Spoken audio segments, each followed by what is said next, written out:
Hello, I'm Martin Mercer. And I'm James Mastriani. You've never heard of us. We're two Brits who grew up in North London and have had varying success in the film and television industry. In our ever-advancing age, we find ourselves on the wrong side of Hollywood. In our series of podcasts, we'll share our experiences of what it's like being a British bloke living and working, or not, in the biz. We'll discuss everything from fish and chips to things that wind us up. So stay with us. It's all uphill from here. This podcast may contain strong language. If you're of a sensitive nature or easily offended, we invite you to, as they say in Blighty, jog on. All right, so here we are.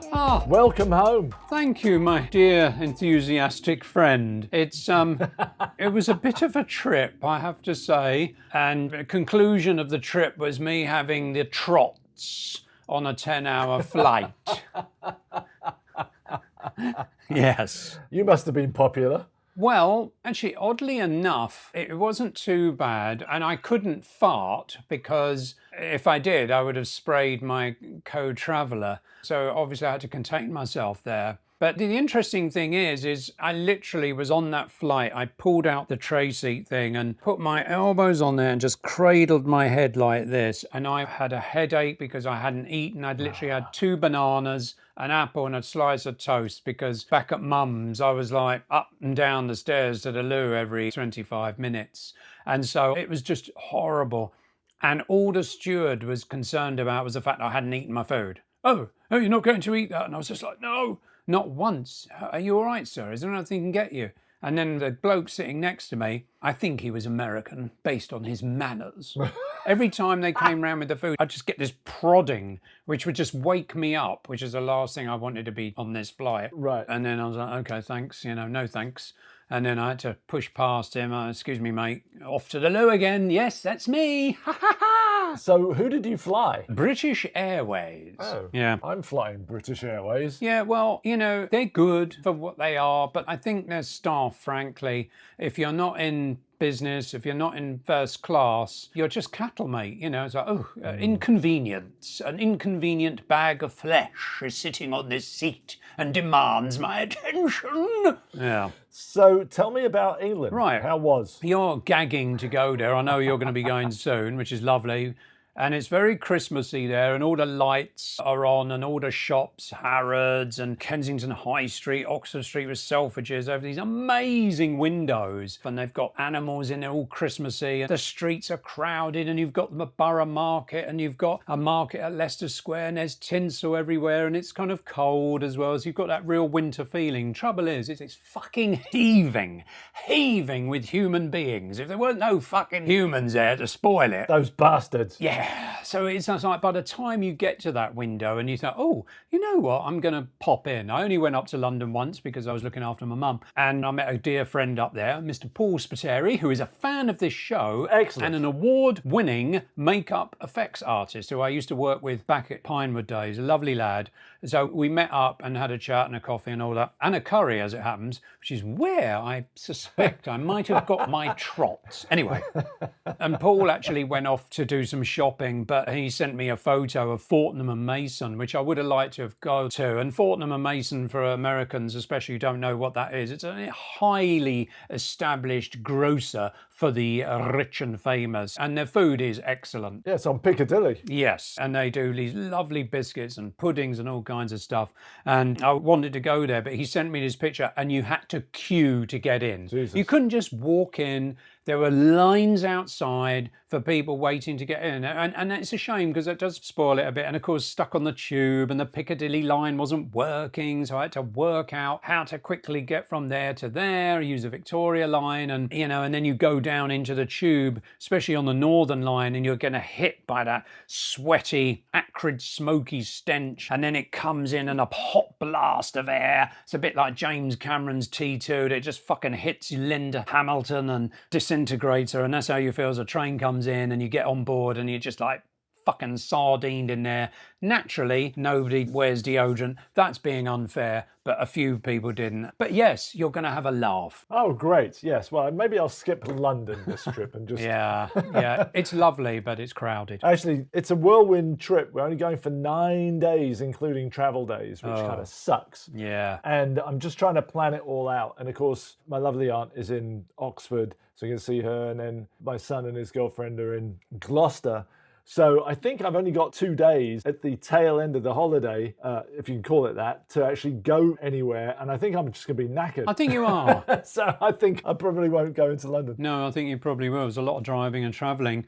And I think as we're talking seasonal here, and this is our sort of last podcast of the wonderful year 2024, I brought you back a Christmas pudding from Tesco's at great expense. It cost me £1. Bloody hell. And as you can see from the size of it, you know why. So is this now our... Absolutely, well done. Dong, dong, dong, dong club.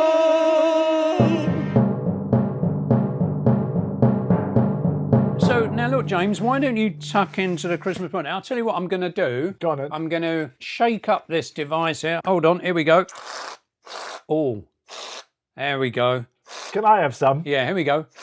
Excellent, thank you. I'm just going to put this all over your pud, mate. There you go.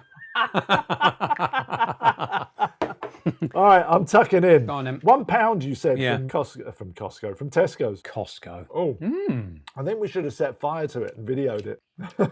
No, you're meant to eat it, dear. No, aren't you supposed to set fire to the Christmas pud, put brandy all over it, and then blow it out? That's for posh people. So go on. It's very fruity and very rich, I have to say. The raisins are very nice in it. Yeah. I've never been one for Christmas pud, to be honest with you. Now he tells me. No, There I am, thinking I'm treating you, spending my hard-earned. but it's very nice. I'm saying I've never been one for Christmas pudding, but Right. I can't say I've ever had it before today. Right, well, I'll tell you my thoughts, give a bit more description to our chums who are gagging at their listening devices. First of all, That's enough. as I bite into it, it breaks apart quite easily. There's a slight tang of alcohol. You then get through the raisins and your teeth are met with enormous love by chunks of orange and lemon zest. You don't like lemon zest. I don't, I'm just biting my tongue to be sociable and enjoy this with you. I think it's orange zest. I don't think there's lemon zest in here. Well, according to the ingredients, there's lemon zest in there as well. Really? Yeah. Blimey. Okay. I haven't read the ingredients, but I'm just saying that so I can put you down, mate. Excellent. Carry on. Well, I've got to be honest with you. It's not the best pudding I've had. Well, it's the only pudding I've had, so Now, you see, it's the best one so far. there you go then. But I think, you see, for Americans, do they have Christmas pudding, James? I don't think... I don't think so. I think maybe in New York. All right. Well, New York's a land unto its own, and therefore that makes sense. The Christmas pudding for Americans, I think they'd find it quite strange because it's quite sort of almost jello in a way. Yeah. Do you know what I'm saying? Yeah. It has that kind of set. It's weird. Yeah. Because there's like the first couple of spoonfuls. Now I'm getting the aftertaste of it. There's kind of like a powdery coating on the roof of my mouth. It feels like there's sugar, you know, like when you bite into a donut. That's not yeast. No. Sorry, mate, carry on. Anyways, yeah, I feel like you've taken a mouthful of raw flour. Yeah. Well, of course, it is made from flour, isn't it? Yeah, pretty much. And I think, yes, it is puddingy, but it's not puddingy in the sense of when you get something like a sticky toffee pudding Right. or a nice spotted dick. Any excuse. Steady on. And it's not like that. It's not the best. I do have another one which I spent a little bit more money on, but that's not for you. Anyway, moving on. Still dealing with the festive season, James. Yeah. What do you see that I also brought for you at great expense? What have you got there? Well, you have brought a very festive looking donut. Now, where did you get this from? Right. Well, it's no ordinary donut. It was from the Continental Jewish Bakery. Ah! Yes, haven't been there for a long time. Right. And when they have Hanukkah, they have what they call Hanukkah donuts.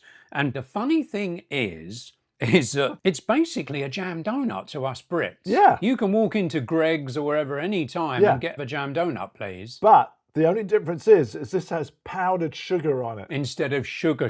Right. Yeah.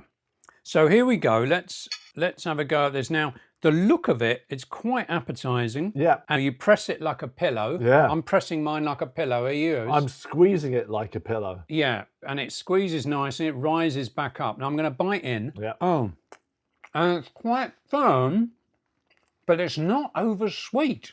The only sweetness is by the explosion of the raspberry jam in the middle. Right. Right? But in England, it's not raspberry jam, it's strawberry jam. Yeah. Now what I'm going to do is the ultimate sin. Oh, no, you're not. I'm going to dunk it in my tea. No. Oh, that's lovely. So the raspberry jam really goes well with the dough. And I like the icing sugar because the sugar is too much. Right. This is not sweet, James. No, it's not. This is nice. It's very good. Very good. I actually almost feel healthy eating this. Oh. And I'll tell you what, you know, having just recovered from the trots, I'm taking a great risk by having this stuff because I haven't had sweet stuff for over a week. I think you should go back and buy some more. And well, I'll tell you what, they're not cheap. $3 a piece, mate. What? Yeah. You get like 5 for a pound in England. No, you bloody don't. If you go to the bakers, yeah. In Victorian England, maybe. Yes, that'll be 2 guineas, please. No, but it's nice, isn't it, James? It's not. You know what this reminds me of? Of the Chinese white ghosts. Remember? Interesting. Yeah. Right? Yeah. It's like that. It's doughy, but it's not over sweet. Was it the white ghost or was it something else? I don't know. White devils, guilo, randi. Now, as we are doing our Dunk Love, we usually do a little discussion about film. And I heard on a grapevine that you finally grew a pair and watched Friday the 13th and Texas Chainsaw Massacre, mate. I did. Congratulations. Thank you very much. Welcome to the adult world. Yeah, I'm all caught up. Very interesting. It was a while back now, but I can see why it was the hit that it was. But by today's standards, it's very dated. Oh, yeah. But again, we can talk about this in the Halloween episode. And Texas Chainsaw Massacre was just insanely stupid. What? Yeah. Oh. Not in a bad way. There was that wonderful scene where she gets snatched up and the door slams shut. Yeah. I mean, that's iconic and it's brilliant. It's really well done. But at the end of it, I'm just waiting for people to die because they're just so stupid. Oh, you mean that? Oh, okay. Not the film stupid, their actions. Yeah. Their actions are Yeah. stupid. The teenagers. But remember, the whole beauty of a horror film is if it makes you go, oh, come on, you don't want to go in there. That's what it's meant to do. Exactly. It's taken you where you wouldn't go. And not that this is the Halloween episode, but we talked about it. You said you didn't like it, but that's what I did like about the first Scream, was that it said everything that you were always thinking throughout all of the years of these horror movies. Yeah. Don't go in there. Yeah. Don't switch that on. All that kind of stuff. Right. Anyway, So that's it then. well, yeah, Friday the 13th. Again, very much of that trope of a bunch of kids going to a place, there's a mad killer on the loose, this, that, and the other, and all that kind of stuff. I have to say, Jason Voorhees. yeah, I did watch on Netflix The Movies That Made Us. Yeah, that's great. And rewatched that episode of the making of Friday the 13th. And it's wonderful from a filmmaking standpoint of this is what they had, this is what they managed to pull together based on sort of like a zero budget, really. And I find that more fascinating than the movie itself. Right. Because that's kind of inspiring to me. Mate. This is what you could do. I mean, nowadays, we have no reason why you and me and Bates and anybody else for that matter can't make a film. We've got the editing software, we've got the phones that can do it. We can do it. Well, you could say that, but I mean, even if you look at Terrifier, Still haven't seen that yet. Damien Leone's Terrifier, which as I would say is the Friday the 13th, Right. it is the Freddy of the 2020s. Yeah. His idea, it's actually quite nice. It's not as shallow as it first appears. Yeah. And even though the violence is quite horrific, and again, as you say, it's quite tame, Friday the 13th, but in its time, Yeah. when who's the bloke that gets the arrow through his neck? Yeah, it's Kevin Bacon. Kevin Bacon. Yeah. And that was such a shock when you just see that Yeah. arrow come through his neck. It's so well done by Tom Savini. Yes. You know. Now, newsflash, just in, Peter Bruno just texted to say that 28 years later Yes. was filmed on an iPhone 15 Pro Max. Yeah, that's right. And they had a lens extension and all that kind of stuff. Yeah. And they're talking of 28 days later. I just saw the trailer. It looks excellent. Excellent. Can't wait to see that. I didn't like number 2. No. Actually. I missed that out. But this one looks much better. I have a funny story about that. When I was flying out with Mum many years ago, 28 weeks later was on the plane, and Mum likes that actor. Right. So she's scrolling through the films and she goes, oh, I found this film. Very strange movie. People were kind of dead and they're coming back to life. Oh, no. I'm like, Mum! Oh, that's excellent. And she carried on watching. She did. Yeah. She watched it to the end. I can believe it. Robert Carlyle, right? Yeah. She likes him. Yeah. Well, Robert. ever since she saw, what was that film? You Can Leave Your Hat On. The Male Strippers. Oh, The Full Monty. Yes, The Full Monty. Yes. So my mum, The Full Monty, she loves that film. So I bet she did. So you saw those, you manned up there. Oh, that's a terrible expression, isn't it? Certainly these days. Talking about these days, I just watched Blitz. Now, yes, and I just want to preface that with the World War II, the Blitz era is intriguing because, first of all, my dad lived through it. He was evacuated and he witnessed the bombings. One quite poignant image he shared with me was that he came from a Jewish family and they lived in the East End of London and that got hit really bad. Yeah. He says he remembers that there was an alcove in the basement, there was a table, and there was a door into the basement. Well, the only shelter really was the alcove. Oh my God. So if a bomb had come into the house, the weight of it would have travelled through and it would have, and they would have been okay probably because they were in the alcove. But his dad, there was nowhere for him to shelter. Sitting under a table wouldn't have done any good. So he was there reading his prayer book, the Torah, and he was reading it as a protective prayer, whilst the bombs were falling. And I just thought that was such an image. And that kind of image, I hate to say it, but I did not see in the film Blitz. I think the film Blitz, frankly, was incredibly politically correct. Yeah. I found it was almost like it was written by Charles Dickens. It would have been better. Well, yeah, it would have been because he had more depth to it. I don't know if you got to it, but there would have seen in there the young lad who does his job, he does it well. Yeah. But the thing is his script wasn't good in my humble opinion. And again, full respects to Steve McQueen, 12 Years a Slave is a dreadful, I say dreadful because of the subject matter, but it's an awesome film. But this one, he misses it by a mile. When the kid gets into this kind of Fagin gang with Kathy Bates, bless her, who came out of acting retirement to be in this. Really? She looks like the mum out of Pink Floyd The Wall, and I love Kathy Bates. Yeah, I didn't get that far. Yeah, you should just watch it to see. And it's just not, and every time, all right, darling, knees up, Mother Brown, hang out your washing on the sea free line. It's so over the top. It's so London East End. And I can say, if you watch Pachenko, which is a Korean series, which is actually from the beginning of the Korean-Japanese War and all through Second World War and stuff, and there's a sequence, and it kind of matches this, where we're dealing with the mum working in a bomb factory, and they get visited by the higher-ups, and you see the difference in direction. It's a good lesson. Yeah. So I'm afraid to say, a bit of a fart, that film. And it's a shame because my dad told me great stories about going out collecting shrapnel, which is broken bomb casing from the ACAC and all this stuff. And there's moments in the film, there's a scene which you missed and you should see where he takes shelter in a boat in the Docklands and he looks up and there's searchlights and there's explosions going off and he runs and there's fucking boom, boom, and the camera just follows him. And you're like, oh, okay, now the film's living. But the rest of it is just, I hate to say this, we know people are racist. We know there is bigotry. It's in our lives every day. Certainly if you're in a person of colour or religious persuasion, it's very much in everybody's life. But this film, it was just so much about that. And I think I didn't see that subject matter. Yes, of course, there was a place for it. I think the place for it was in the shelter, where people are crunched up together. But it was just again and again and again. So I'm afraid to say, bit of a pants one, that one, in my opinion. I understand. Yeah, I had to turn it off after about, I think, 30 or 40 minutes. I just thought it was plodding. I thought it was a little contrived.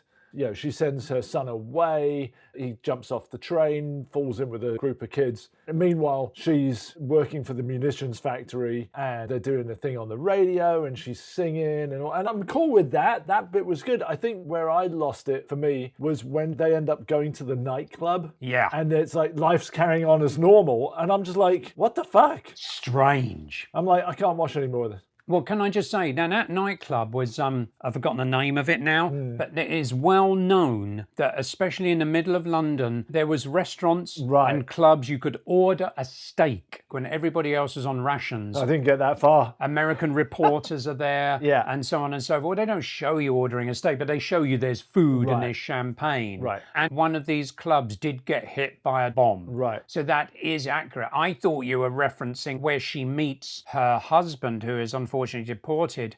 And I was kind of like, would she, as a white 1930s English woman, gone to a club like that? I just find it an extreme stretch. Yes, in the 50s. Yes, in the 60s. But in the 30s London, I just found that a real control. Well, be 40s, wouldn't it? In 1939. No, the war started in the 30s, 40s, and when she met her husband was before the war. Oh, I see. So it was in mid-30s. And in the mid-30s, I don't know. I mean, if I'm wrong, fantastic, it works. I found it a little bit, okay, I'm not watching a documentary, but I am watching something called Blitz. Right. You know, and you start off the film saying London was under attack by the German Luftwaffe. Yeah.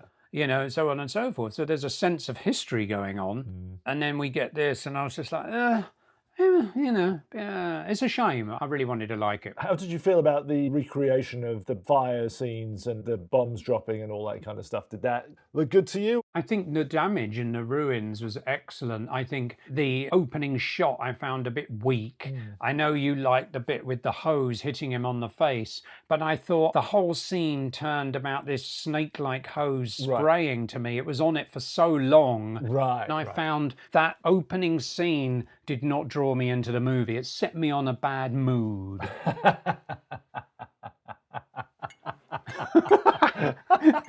Okay, all right.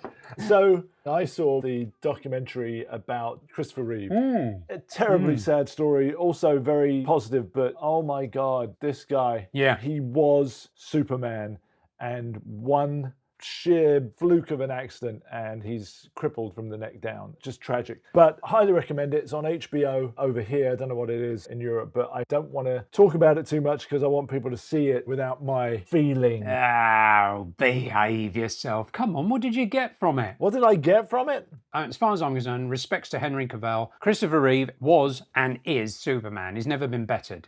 Now, he had this amazing life. He played this role. Boom. Suddenly, he's a paraplegic. Yeah. He has to breathe through a tube. And we know that. So with this documentary, you mentioned something to me about that with his wife. And I think that was maybe the crux of it. Well, it was just so lovely because when he was filming Superman 1, he was dating a lovely lady from Britain. And they had 2 kids together, but they never married. And things started falling apart. And then when he came back here, he met this other woman who actually married that stuck by him. They all stuck together and all the kids grew up together. That was great. You had one kid with the new wife and all the kids together run the Christopher Reeve Foundation. But it was just wonderful how she and everyone stuck by him. After the accident, he said he was having these flashbacks and all this kind of stuff.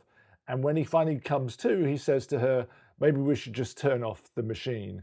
And she said, I love you. I'm not going anywhere. I will be here for you forever. Right. And he said, if she hadn't have said those words or if she'd paused or whatever, he would have known that that wasn't true. And it was a testament to their love. It was just absolutely amazing. And yeah, he went through a ton of shit and he was determined to get better, even though ultimately he couldn't. But what was incredible was he set up this foundation with his wife and they raised so much money for stem cell research and all this kind of stuff. And the positives of this whole tragic, horrible story is there's all these new advances in helping people with spinal cord injuries to be able to walk and function again.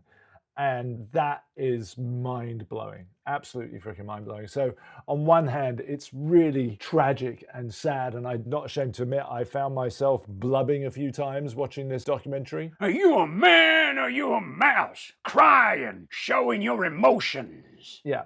But the upshot was there is so much good come from this tragic event. Yeah, and the foundation is the Christopher and Dana Reeve Foundation. That's right. Paralysis Foundation. Yeah. Dedicated to curing spinal cord injury by advancing research and improving the quality of life for individuals and families impacted by paralysis. And that is amazing. Yeah. One of Sally's dear friends, unfortunately, got shot by some idiot and has spent her life in a wheelchair and has had to deal with terrible things like landlords trying to move her out of a house because he didn't like somebody in a wheelchair being there. Wanker. You know, trying to have a relationship. Fortunately, she's met a very nice guy and is able to live a good life. And that's wonderful. Yeah. Well, I'm going to see that, James. It sounds like a really cool documentary. Absolutely. It is superb. Definitely worth it. Yeah. Anyway, so as we're moving into the holiday spirit. Yes.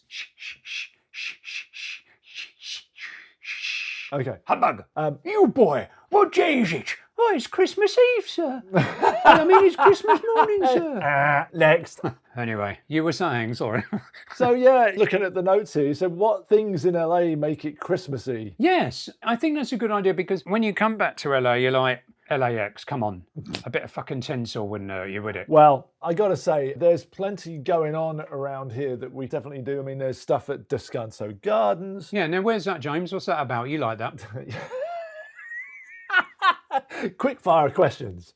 Descanso Gardens is in La Cañada, which is just above Glendale. Yes. And it's this lovely little public park. Not public, it's open to the public, but it's privately run. You have to pay to get in, ladies and gentlemen, is what he means. But it is beautiful. It's beautifully maintained. And every winter, they do these holiday lights. And it is fantastic. They literally transform the whole of the grounds into just this magical place. And been there a few years in a row, and it's really nice. Not cheap, but worth it. Also, what's fun is it's after dark, Yeah. so not being a fan of walking around LA at night, but there you can go and as you walk through the forest and you walk through the different areas and so on and so forth, because that's what I like about Descanso. It has these very different areas and some of them quite English with the trees and the grass, and then you get all these light shows, don't you? Yeah. And coffee shops Yes. and hot chocolate and all that stuff. Funny story about that, actually. We were going there one year with the Bates. He's going to get a kick out of this. And we'd lined up to get some hot chocolate. And somebody in the cafe screwed up and they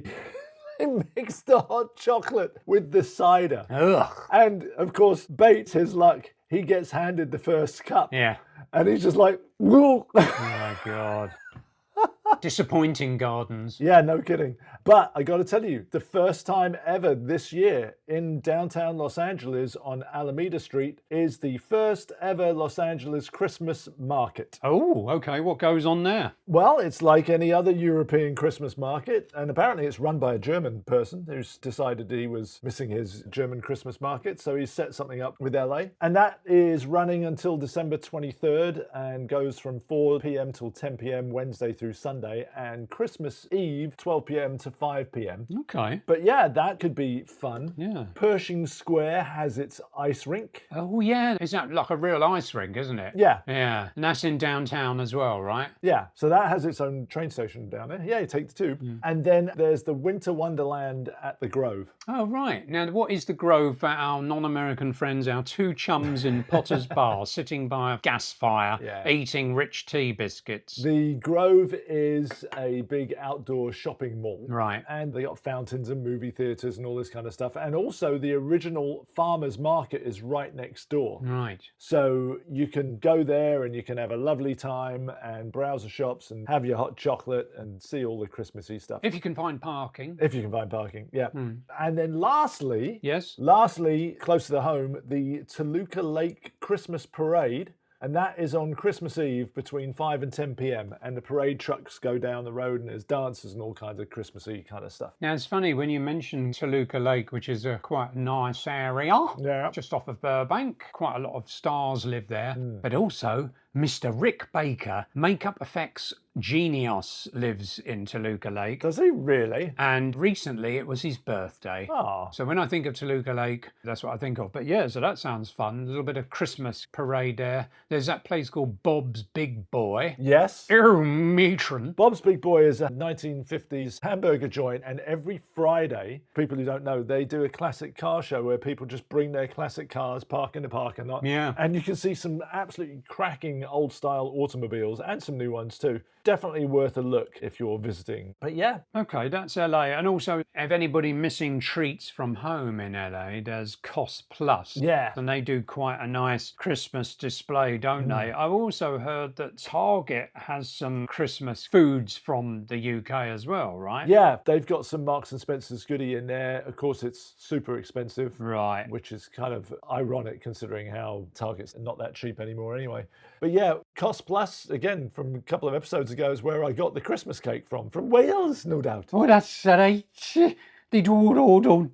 No. sorry, that's up north. Aye. What am I talking about? I don't know. Yeah. Now, talking of that, we briefly discussed London and what you can do there. You've got Borough Market, Kensington High Street, Harrods, Oxford Street, Selfridges, Fortnum Masons, London Eye. Yep. The chance of being whammed. I just want to tell you that I got whammed on day one. Right. Because Guy got whammed and he videoed it and put it on Facebook. And so when I clicked on it to see what he's talking about, and it's like, oh, great, now I've been whammed, so I'm out. Thanks, bro. Okay, well, that's great because that's almost like The Ring. Yeah. So you watched the fucking video, you see, and you got the curse of the whammed. I was a bit worried because I got whammed before December, but at the end of November, and that doesn't count. No. It has to start from December 1st. Yes. Now, Last Christmas.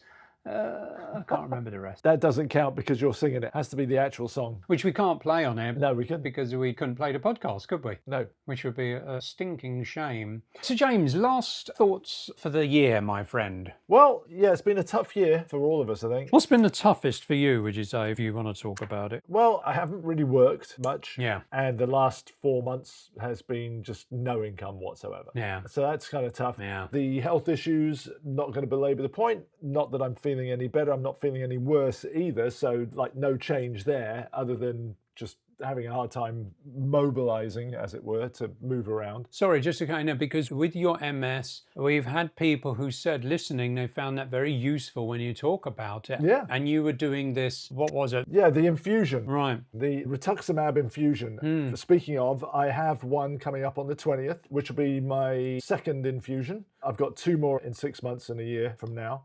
Interesting thing for people who are following the whole MS thing, I had a MRI recently and they had found that since my previous MRI, which was April 2022, until fairly recently, another lesion has appeared on my brain. Right. And when I asked my neurologist about it, she said, well, it has to have happened between 2022 and the infusion in June. So it must have happened in that time period. She said that wouldn't have happened after because this stuff stops that from happening. Right. So I'll have my next infusion, then we're leaving to go to London. Okay. And then when we get back, just trying to figure out how to make some wedge. Yeah. Yeah. So when I was in Britain, I always get myself some books. And I got 2 books here. One, The Coming Wave, AI, Power and Our Future. Now, the reason I brought that is because in our business, the film industry, as we've discussed, as you know, AI has reared its brutally ugly, stripping of other people's assets head. But the thing is, it is here. It's not going away. Poof, it's here. And I thought, well, I'm not a clever bloke and I'd like to understand it more. So this book, it kind of shone at me and I thought, I'm going to have a look at that. But it's called The Coming Wave and it's written by a Mustafa Suleyman, CEO of Microsoft AI. So I kind of thought, well, if anybody knows, it's going to be that fellow. Right. And of course, I've also undertaken with a good friend of mine a little bit of study of AI and using it for art. Now, AI isn't art itself, but using it for my art. So with the new year and the fear I have of no work, I kind of undertook that. Oh, during Thanksgiving, we were at a friend's house and he was showing us this AI tool that he pays for. And he was showing it off and he took a photograph of one of the guests just standing there like this, puts it into the AI and types in, make him do a silly dance. Right. And not only did he make him do the silly dance, it made a set extension and tracked it as he danced around. Mind-blowing. When you saw this, if you had just been shown it, would you just believe that you see this guy dancing and not doubted it? It was that good. Wow. That's fucking scary, isn't it? Because you take a picture of any of us and have us do something untoward. You could be touching my bottom in untoward ways. Yeah. Right. So that was mind-blowing. And I had a thought because, as you know, the older I get, I look at my old films from the 80s and 90s and I think, oh, I could redo that. And I had shot a little music video on Super 8 film in 1987. And we'd done 52 seconds of hand-drawn animation as line art. Right, 4 different scenes. Yeah. And I've always wanted to finish that. And I was suddenly thinking to myself, I could give my friend these 4 clips and say, can you feed that into your AI and make it look like Tex Avery based on this pencil line animation and see what it comes back at? Yeah. Because I'm thinking anything would be better than white paper with line art. Well, yeah. Or maybe you could do something new. Yes. All right, well, quickly moving back to my opinion. And then also I saw a book called Be Useful and 7 Tools for Life, Arnold Schwarzenegger. I've heard of that book. Now, the thing is, when I think of Arnold, I have mixed emotions. Yeah. On the one hand, Terminator 2, one of the best science fiction action films in the entire history of film. And I think of him and I think, okay, you know what? This guy came from Austria. He was beaten up by his dad. His mum was a strong person, supported him. He had a dream. He did bodybuilding, which obviously, as you can tell, shock horror, I wasn't really interested in. But nonetheless, you can always apply those tools to other things. And I thought, you know what? This bloke has come from nothing. And I'm just in a place, I feel a bit lost. I feel a bit like, oh, fuck.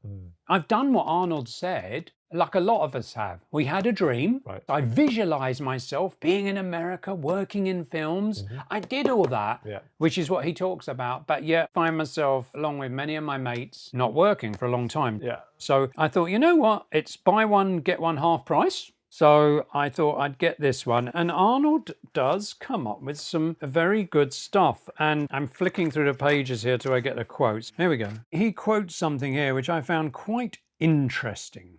He talks about his experiences. He talks about when his brother passed away in a drunk driving accident. He talks about his father who hit him, and they're things that maybe you wouldn't want to experience, but he says he actually owes a lot to his upbringing. I was made for it and made by it. I wouldn't be who I am today without each one of those experiences. The Stoics have a term for this, amor fati, love of fate.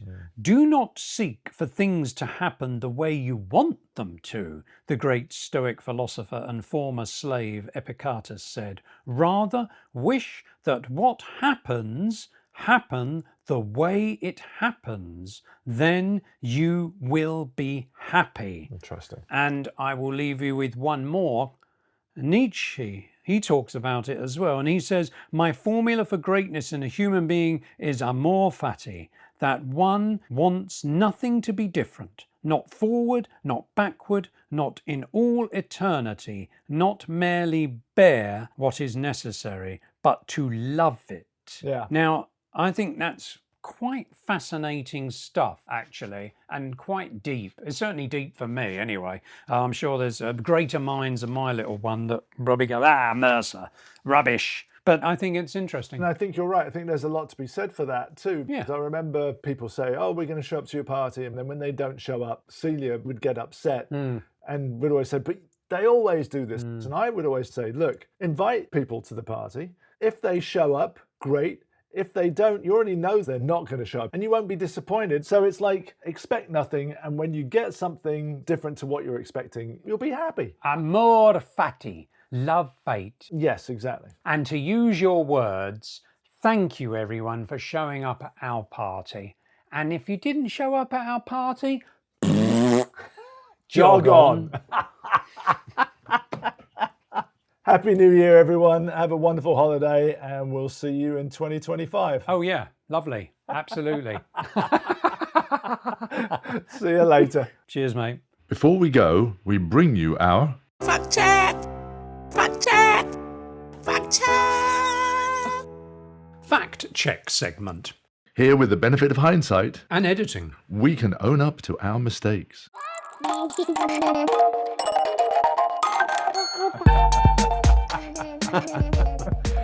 Oh, Martin, Christmas pudding has been around since the 14th century. Oh. In Victorian times, pudding looked very much like today's, but with flaming brandy and a sprig of holly. Oh, lovely. So I was right about the flaming brandy. Yeah, you were.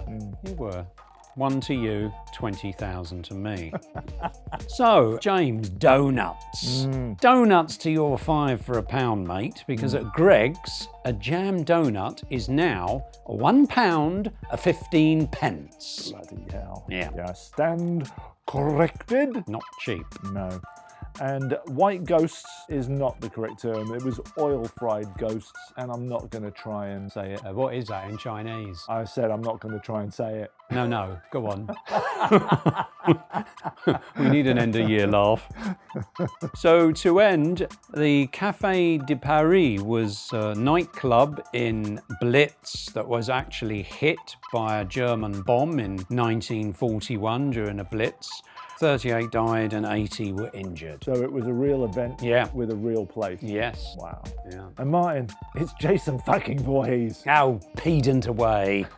I'm Captain Horror, you are a newbie.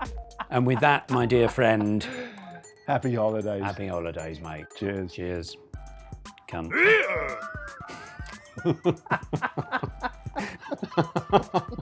You knew that was coming.